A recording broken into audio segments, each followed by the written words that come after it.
और अब दिखाते हैं आपको वो खबर जिसकी वजह से देश में कोरोना का संकट तेजी से बढ़ा।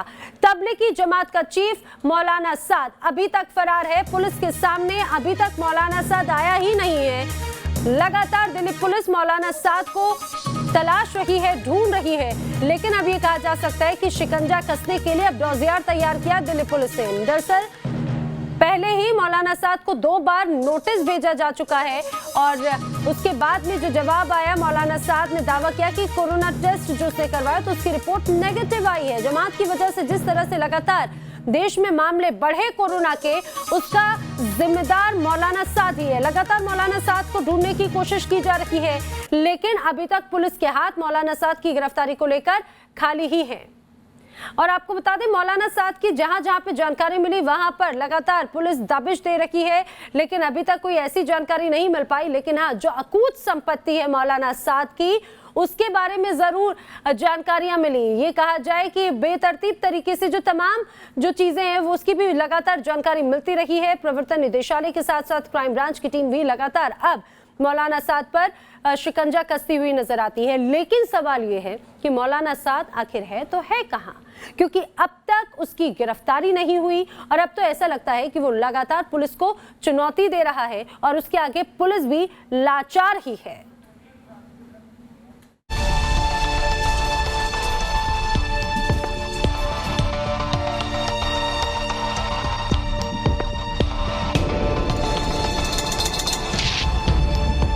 सवाल इसलिए क्योंकि मरकज से गायब होने के बाद तबलीगी जमात का अमीर मौलाना साद लगातार पैंतरेबाजी दिखा रहा है। वो पुलिस से पूछताछ के नए नए बहाने तलाश रहा है। मरकज से कोरोना बम फैलाकर मौलाना साद 28 मार्च से गायब है। पहले मौलाना साद ने क्वारंटाइन में होने का बहाना बनाया।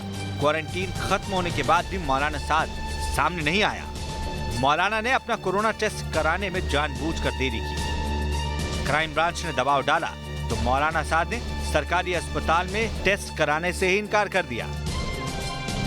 लेकिन अब खबर है कि मौलाना की कोरोना टेस्ट रिपोर्ट नेगेटिव आई है। इसके बाद मौलाना साद के साथ पूछताछ के रास्ते भी खुल चुके हैं। हालांकि ये भी खबर आई कि मौलाना साद सरेंडर करेगा, लेकिन एक बार फिर अपनी आदत के मुताबिक मौलाना पैतरा खेल गए।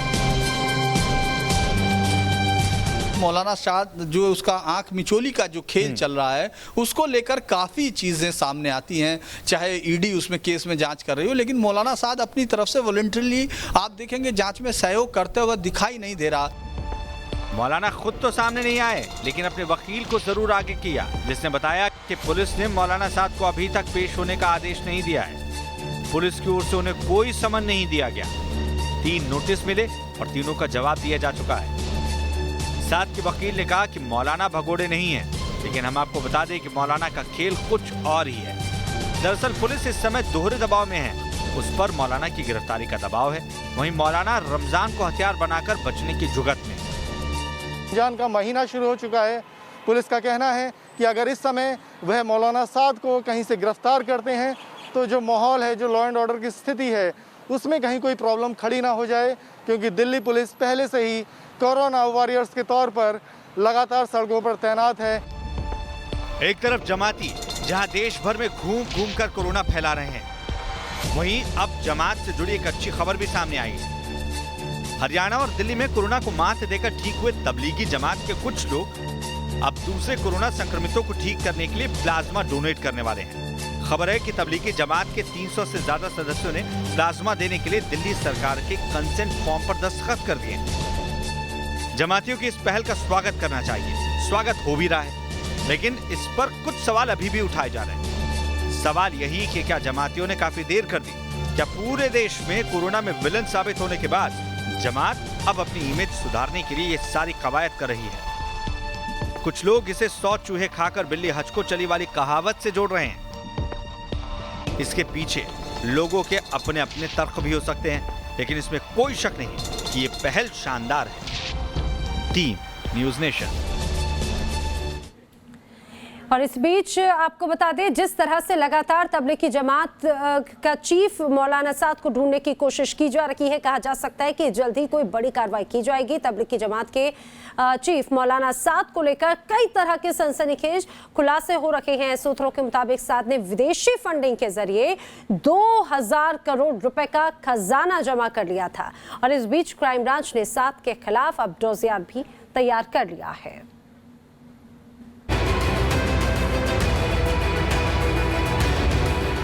तबलीगी जमात के मौलाना साद पर सबसे बड़ा खुलासा।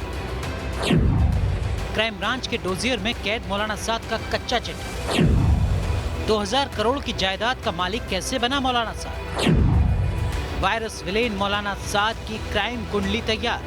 मौलाना साद के खिलाफ दिल्ली पुलिस और ईडी की जांच जैसे जैसे आगे बढ़ रही है, वैसे वैसे मरकज वाले मौलाना की हजारों करोड़ की काली कमाई का पर्दाफाश होता जा रहा है।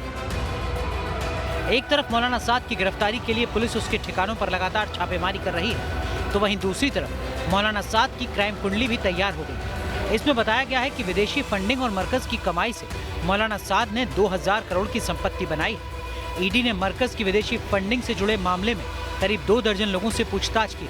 सूत्रों के मुताबिक इस पूछताछ में हवाला लिंक से जुड़े कई खातों की पहचान हुई। दिल्ली पुलिस की क्राइम ब्रांच ने मौलाना साद पे डोजियर तैयार किया है और जिस तरह से बैंक खातों की तमाम जानकारी से लेकर के उनके बेटों तक वो किस तरह से बैंक अकाउंट्स को संभालते थे उसके बारे में पूरी जानकारी इकट्ठा की गई है।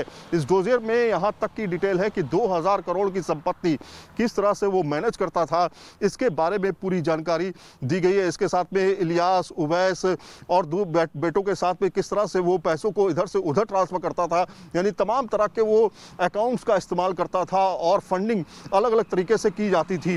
विदेशी फंडिंग का मामला भी सामने है और खासतौर पे जिस तरह से ईडी ने जांच बढ़ाई और खास इसके साथ में आयकर विभाग ने जांच की, उसमें ये साफ तौर पे निकल के अब आ रहा है, जो सूत्र बता रहे हैं उसमें विदेशी फंडिंग के से लेकर के जो मरकज की कमाई थी, जो विदेशी फंडिंग थी, उसमें काफी ज्यादा पैसा इकट्ठा करके एक दूसरे ट्रांसफर में भेजा जाता था। क्राइम ब्रांच साद की गिरफ्तारी के लिए जगह जगह दबिश डाल रही है। इस बीच साद के खिलाफ डोजियर बनाकर पुलिस ने उसके पापों की कुंडली तैयार कर ली। अब साद का बचना मुश्किल ही नहीं, नामुमकिन है। जिस तरह से डोजियर तैयार किया गया उसमें कई ऐसी जानकारियां दी गई हैं कि कितने बजे वो मरकज आता था, कितने बजे मरकज से जाता था, उसका क्या क्या मूवमेंट होता था, इसके बारे में सारी तफसील डोजियर में दी गई है। देखना ये होगा मौलाना साहब आखिर कब तक सामने आता है और कब तक क्राइम ब्रांच के हाथ मौलाना साहब लगता है। दिल्ली सुभाष चंद्रा के साथ सईद आमिर हुसैन, न्यूज़ नेशन, दिल्ली।